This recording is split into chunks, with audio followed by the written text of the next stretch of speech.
Burna Boy est le nouveau king de l'Afrobeat. Après avoir gagné 4 fois le BETA Award, le Grammy Award ou encore les All Music Awards, Burna Boy se relève comme l'artiste incontournable dans le monde de l'Afrobeat, tant sur la scène nationale qu'internationale. Après avoir été salué par Ed Sheeran, Don Jay-Z ou encore Chris Brown, sans parler de son clip Last Last qui est devenu viral sur TikTok.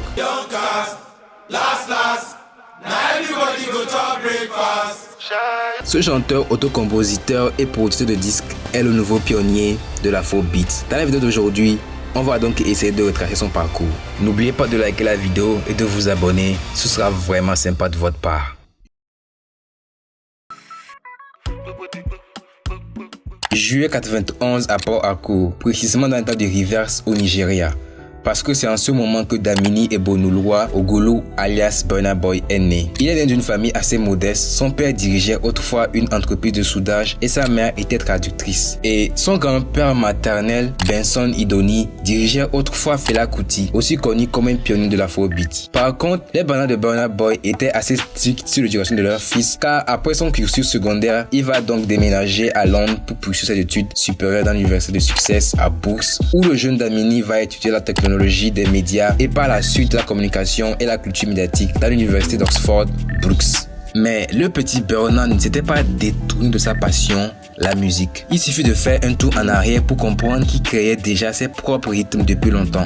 Par la suite, il va revenir dans sa ville natale où il va passer un an à faire un stage dans une station de radio commerciale. Et peu de temps après, il va trouver que la vie dans une station de radio n'était pas vraiment ce qu'il voulait faire. Il va donc décider de jeter l'éponge et commencer à faire ce qui l'attire réellement, la musique.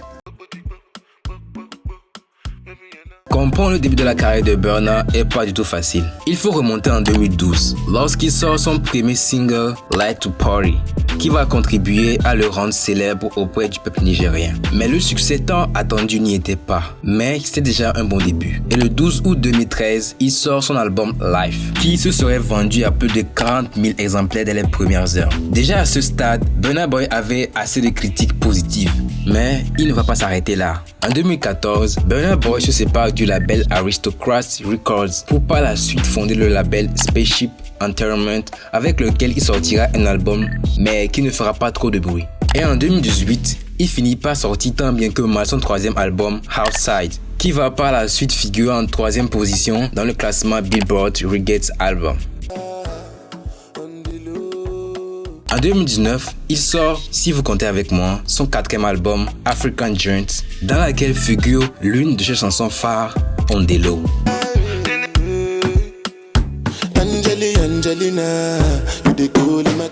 Qui serait, d'après des bruits de couloir, son projet le plus personnel. Vous l'aurez compris, nous sommes déjà arrivés au moment où Burna Boy ne cesse de nous émerveiller, car en 2019, on va le retrouver aux côtés de l'auteur-compositeur-interprète anglais Ed Sheeran sur le single du rappeur britannique Stormzy. À ce moment de l'histoire, Burna Boy ne cesse d'enchaîner les hits et les feats, mais il y a un truc dont je ne vous ai pas encore parlé.